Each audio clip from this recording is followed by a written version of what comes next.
The usual essay, alright guys? You guys know what it is. The usual stuff. What Honkai Star Rail, Wuthering Waves, and now ZZZ's launches have taught me is just ignore the first week of feedback. Do you guys agree or not? Ignore the first week of feedback. Okay?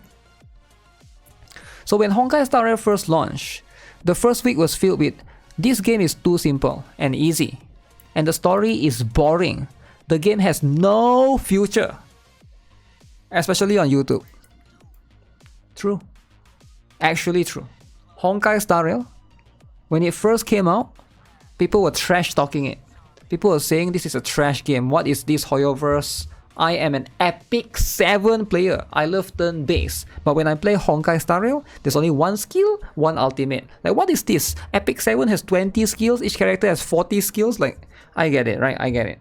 So, people are always looking for... People always want complexity. But people might not understand. For other... Like, Hoyoverse opens up the perspective for casual players. Casual players don't want complexity. They want simplicity.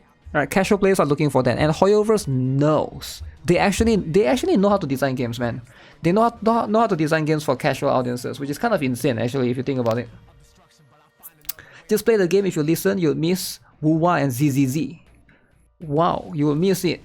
It makes sense since everyone is always too quick to judge. I think there's just a lot of kids that get into this game, so they don't have patience, right? Fast forward a week later, people are gushing over Bellowbox story while appreciating the return to the approachable but stylish turn-based combat the game has. And as we all know now, Honkai Star Rail is literally starting to see more success on average than even Genshin a lot of the time. Damn! Honkai Star Rail. More success than Gen? Chibi Artery Gear? Yeah, Chibi Artery Gear was one of it. You saw a video claiming Pokemon had more complex turn-based combat than Honkai Star Rail. Pokemon had... I mean, to be fair, Pokemon is 1 versus 1, right? Honkai Star Rail is 4 versus... depending on how the enemy is, right? The enemy can have... No, I think Pokemon is... let me think. But Pokemon you can use item as well, right? I think it's about the same, right? It's about the same. You can't... I would say it's about the same. I wouldn't say Pokemon is more complex. I don't know about the latest one. Maybe he's talking about the latest one? Pokemon Red. Pokemon Red is simple enough, right? I think it does get crazy later on. If it's Nuzlocke, some Pokemon game can be hard. Yeah, but we're just talking about the complexity of the system, right? But Pokemon is definitely one of the most meta-defining turn-based game, I think. I think like everybody knows turn-based. I would say a lot of people actually know turn-based games from Pokemon. How many of you guys here that Pokemon is your first introduction to turn-based game? I feel like for a lot of people it is. Like I would say 90% of the players out there, right, that plays or have experienced turn-based game, I feel like their first one is either Pokemon or Final Fantasy, right? But I think Pokemon is probably has more exposure. But yeah, it is definitely the grandfather of all games, it feels like. So when Wuthering Waves first launched, the first week was filled with this game runs like shit and it's just Genshin but worse. The story is terrible. This game will kill Kuro games. Damn. Damn. Again, especially on the likes of YouTube. Now why is that? I wonder who he watched, right? Who is he watching? But the game runs like shit and it's Genshin but worse, okay. Fast forward a week later, while the game still runs like shit, seems to run much better now though. You have people praising the combat and open world design of the game, with the story now starting to be praised come 1.1. Damn! Wait, who is praising Wuthering Waves story? Is anyone here praising Wuthering Waves story? Is like the best one, it's like on the pedestal. It's one of the best story you guys have ever played in any gacha game. A lot of people are praising, right? I remember Jinxie and Jue, the dragon. Oof, that was so cool, man. Let me see if I still have footages of that, right? That one is so cool. There's no spoiler here, but yo, This is so cool, man. Man, this is so cool. The story is so cool. Wuthering Waves need to drop a lore bomb. I mean, you guys know what happened, right? Everybody's favorite, Jinxie. Jinxie is broken. But I feel like...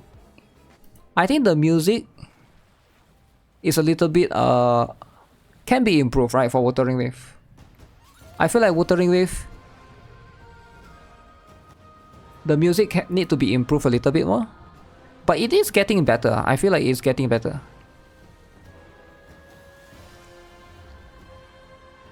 As long as they continue to do like cool stuff like this, I don't want to show the entire thing, it might be spoiling. But as long as they continue to do more cool stuff like this, yeah, I'm all for it, right? I'm all for the Wuthering Waves story.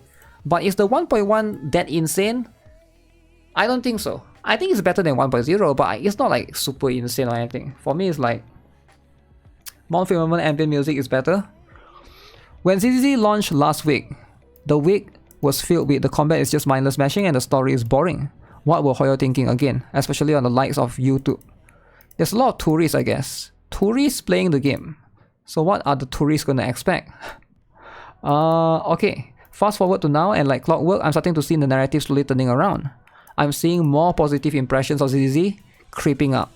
Talking about how the combat isn't just mindless mashing anymore, and how you shouldn't skip through the story, on top of just more general praise for the game instead of constant doom posting. To be clear, I'm not saying your personal opinion going against one or the other is wrong. You are entitled to your own opinions, like we all are. I mean, if it's wrong, just say it. Just say it, don't be scared. What I'm more saying is, at least from recent experiences, maybe you shouldn't pay much heed to the opening weeks of the launch of a gacha game, and instead, let the game and its community air out first. Might come off as a common sense, but I don't know, I guess it's just an observation I've made over the past year or so. Wow. Well, do you guys agree? The first week is where all the haters gather. The haters gather. Abby is the best. I love Abby. I wish Abby appeared more. Abby is just sleeping in your device, right? Hates farming content. Hates farm content, eh? No, actually, if you praise it, you farm content too. People do bloat the initial launch of things. So do you guys think, with this pattern, right? Do you guys think when Arknight's Anfield comes out the first week, there'll be a lot of haters saying that Arknight's Anfield is gonna fail? It's a trash of a game, might as well play Arknights instead. And Project Mugen is gonna fail. It's gonna get killed. And then what's the other one? Project Mugen, Arknight's Anfield. Azo Promilia is gonna fail because stupid lollies. Where's the dudes? Only lollies? This game is gonna die. Die trash. Play Azulane instead. Alright? We're gonna see then. We're gonna see. We're gonna see all those games getting doom posted non-stop. Alright? Any release will be that way. Too much gacha game. There's not too much. It's just a right balance. It's just the right amount of balance. Alright? Rovers and Emanation of Harmony. Wow. First impressions are everything. I think first impressions doesn't really work for a live service game. I feel like it doesn't though, because if it's a live service game, and with live service games, how many of you guys have played a game, right? The first impression is good, and then after that you play the next patch, it becomes worse. I'm sure you guys have experienced the same. Live service game always goes ups and down, right? Like I heard that Diablo 4, is it Diablo 4 the latest one? I heard it was bad at the beginning, and then it becomes better now. I don't know. I never really follow, but I heard that Diablo, a lot of people are playing Diablo 4 recently, I think. If you look at the Steam numbers and stuff. Hate for everyone, not just one. First week is the most impressionable time frame that the game should attract players. Oh no, I agree with that, but I don't think you can always... You need to know how the game industry works. It's all about rushing the game, due dates, you gotta throw out money first. Nikkei launch wasn't good, it wasn't. Nikkei launch was quite bad as well. Not the matter of if it works. First impressions are important. Who is Rover and what are we expecting from the next story?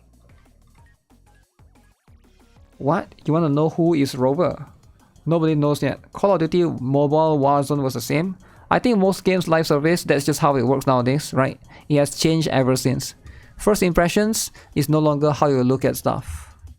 Right? It's no longer how you look at stuff. You mean the first month? You mean the first patch? You mean... I play the game, I find it entertaining, then I'll keep playing. The dramas in this stuff are somewhat entertaining. People hate drama CCs but still want drama. This sub generates one content creator's worth of drama every week. This sub is the reason at least half of the drama content creators exist to begin with. People post their shit takes here, then content creators make shit video. True, true. Facts. I like drama when it's funny, but I hate it when it's too cringe and toxic. Because the people who were shitting on each game just stopped playing or stop talking about it. I mean, imagine playing a game you don't like just to go online and whine about it. Wait, what? Fortnite? Fortnite has run like shit for 6 years. So people expecting any Unreal Engine 4 plus title to be optimized are kidding themselves. Wait, really? Fortnite has optimized? I thought Fortnite is one of the most like, what's the term I'm looking for? One of the most like, it's not demanding at all. It's one of the least demanding games from what I gather. Like, for comparing Fortnite to, let's say, Valorant, or I think Valorant or Apex Legends, I know like it doesn't came out around the same year, but I feel like Fortnite is like probably much easier to play on like low-end PC. Bad stuttering issues? Really? Hate drama like GuitarRock haters? Damn. It's partly why it's popular. You can build cheap PC for kids to play on. Kids play Fortnite. Redditors are crybabies and this community sucks. Always have been, always will be. Damn. Gacha haters. It doesn't matter, just play what you enjoy. If you don't enjoy it, it's fine, and if you do enjoy it, that's also fine. I'm liking Zenless Zone Zero currently, but I do think that all the major complaints about it are valid. It gets better 4 hours in, it's not really that much because a game should know how to pace itself well, and I think the game does have some major pacing issues. And even then, I'm still waiting for the major difficulty spike. Just did second promotion quest when you get to level 30, yet to lose a single character outside the fight you weren't supposed to win in. Okay. Alright. We'll see if he continues playing. ZZZ haters? You should have seen Nikke at launch. True. Nikke at launch was pretty dramatic as well. The amount of haters on Nikke. I actually feel like there's less Nikke haters. Do you guys think there are still Nikke haters? I think nowadays no more Nikke haters.